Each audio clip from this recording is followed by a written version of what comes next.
In September of 2012, we left our home port of Seattle on a trip around the world in our Nordhaven 52 Dirona. In June of 2019, while in Finland's Saimaa Lake region, we stopped in Savonlinna and took a ride on the classic steamship SS Punkaharju. The ship was built in Savonlinna in 1905 and currently is part of Finland's largest steamship fleet, operated by VIP Cruise. Before leaving the dock, we watched as the engineer started up the engine for the day.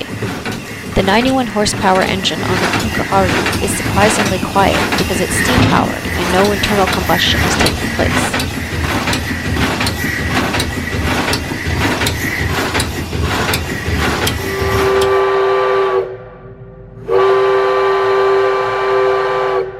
With a steam-powered toot, we're underway on a 90-minute cruise around the Saimaa Lakes region south of Savonlinna.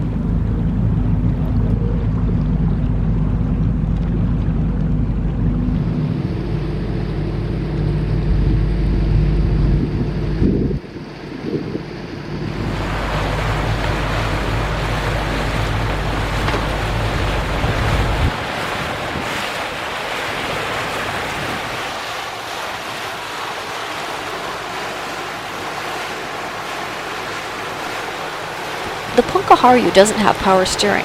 In fact, it's an incredibly simple system where the wheel drives a large chain similar to but larger than a motorcycle chain. This chain runs side to side across the width of the ship and up over the sprocket on the steering wheel shaft. The chain can be wound to the left or the right by turning the wheel. Connected to the large chain is what many would mistake for an anchor chain. These chains run in tubes along the side of the deck on both sides of the boat, and then around pivot wheels at the aft corners on each side of the boat, and then connect to a rudder arm. When the steering wheel is turned, the chain is pulled forward down one side of the boat, which in turn pulls the rudder over to the side and pulls the chain down the other side of the boat. When the wheel is returned to center, the opposite happens, and the chain down the other side of the boat pulls forward, straightening the rudder. Physically, the system makes sense and is strong. What's surprising is the steering effort isn't very heavy, considering that when the wheel is turned, there are chains being pulled around the entire outside of the boat to move the rudder.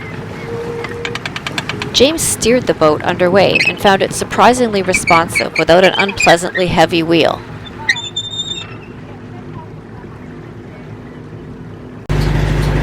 Now that we're underway, the engine is working harder and is a little louder.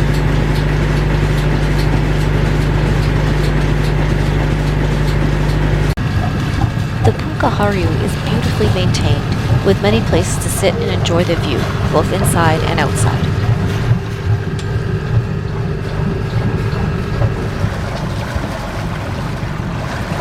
The Great Saimaa Lake System is a massive series of lakes in eastern Finland, extending some 220 miles inland with a total shoreline length of 9,300 miles and including about 14,000 islands. The scenery is spectacular, especially on such a clear and calm day.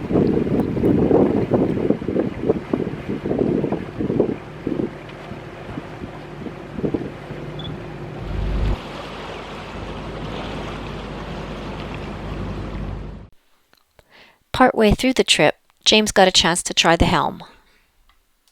And after that we are turning slightly slowly right. A little right just to feel what it's like. Yes, absolutely. Now you can feel that it's starting to turn. It's just starting now. Just starting. Isn't that light? It's amazing. You're 100% right. It's surprising.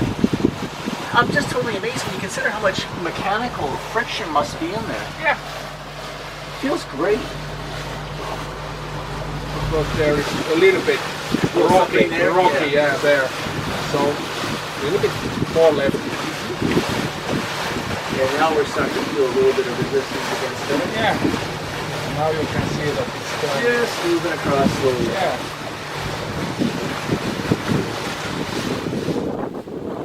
This is one of the thousands of summer homes throughout the Great Saimaa Lake System. They vary in size from small to quite large, but each one seems to have the requisite finished sauna in a smaller, separate building.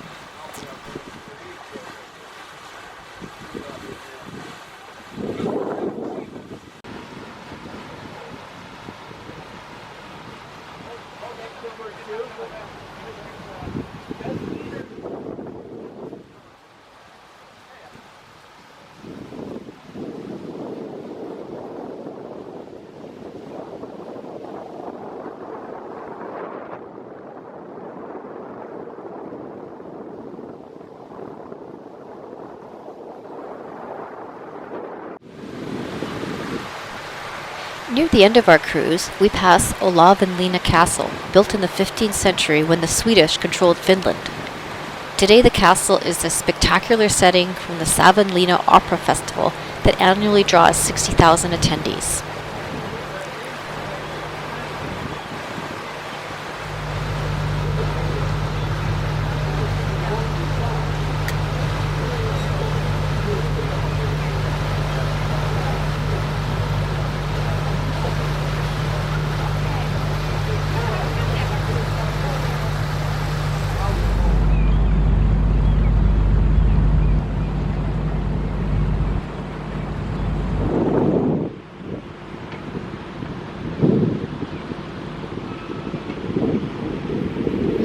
Another enthusiastic steam toot announces our return into Savonlinna.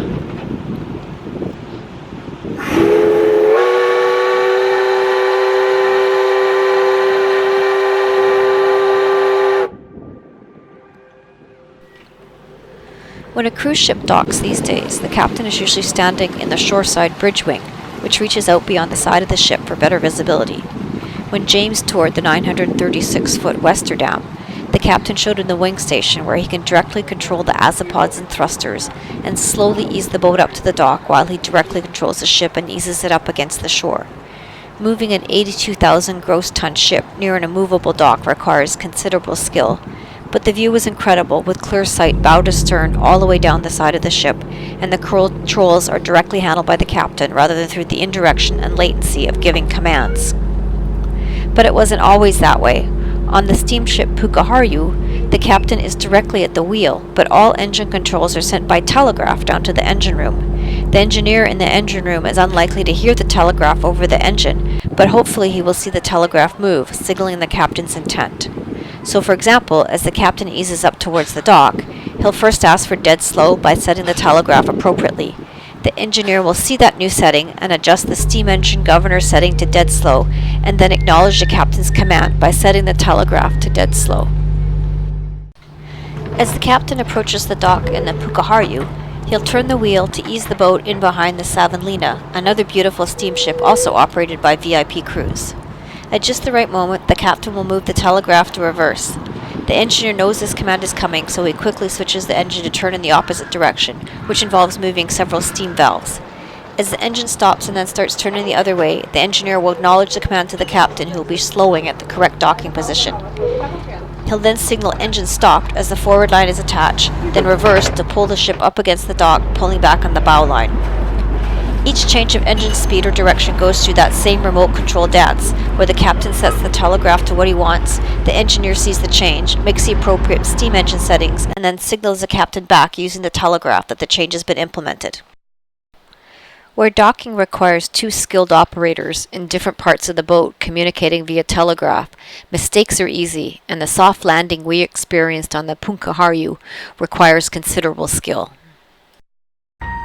You can read more about our trip around the world at mvdirona.com, including an interactive map showing our track with a live update of our current location.